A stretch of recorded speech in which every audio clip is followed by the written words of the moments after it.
奚梦瑶新传下水里这种高级场合，名媛婉婉应该没有经历过吧？近日，奚梦瑶35岁生日，何猷君送了一艘价值46亿的新船，没错，就是这个用来运输的轮船，并且下水礼也由奚梦瑶来完成。要知道，下水礼在中国一般由男士执行，而西方传统一般由女士执行，就是将一瓶香槟至船首击碎，称为制瓶礼，寓意着新船的顺利起航。这不仅需要很多钱，更需要很多爱。看到这，许多网友称这真的不是小说里才能出现的场景吗？也有很多人称不好意思。婉婉，你看见了吗？模特老了可怎么办啊？很多人不知道婉婉是何方神圣，张自忠后人，网红版邓文迪，国内最年轻的美术馆创始人，大画家刘野的缪斯，还是豆瓣女神策展人，当代 T 台遗珠，现存在的最后一位艺术名媛。她和奚梦瑶之前在纽约的时候，可以说是非常要好的朋友。如果非要打个比方，就是两个来自于中国的小姐妹在异国他乡共同打拼，这种革命友谊真的非常难得。为什么两人的关系如今却越走越淡，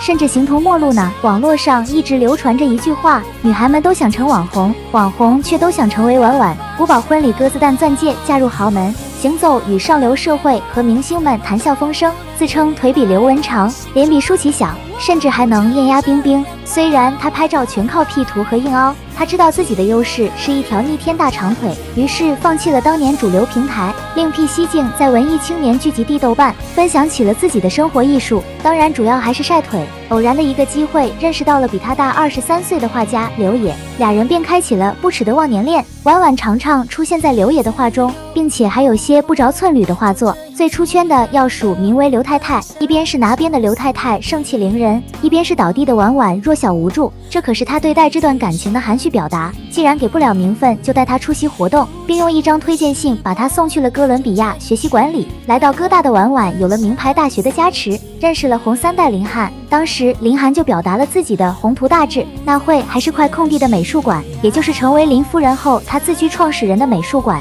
两人不知是相互利用还是因为爱情，最终也走进了婚姻的殿堂。他开始变得非常有优越感，不是秀钻戒就是秀衣服，分享口红不分享色号。他希望别人称赞他，却嫉妒他。他当时晒出了照片中，还曾经不无得意地说道：“模特老了怎么办？”意思显而易见，他已经是找到了豪门接盘，但和自己一起的模特们以后的生活可能是无以为继了。但如今想要继续当贵妇，可惜老公不给力，自己也频频翻车，转型成为带货主播。我的美术馆出了意外，死了一个人。我劳斯莱斯的合作因为版本龙一这个展览我筹备了3年，非常贵的展览，好不容易有一个赞助商奥迪汽车赞助商，然后就被他们集体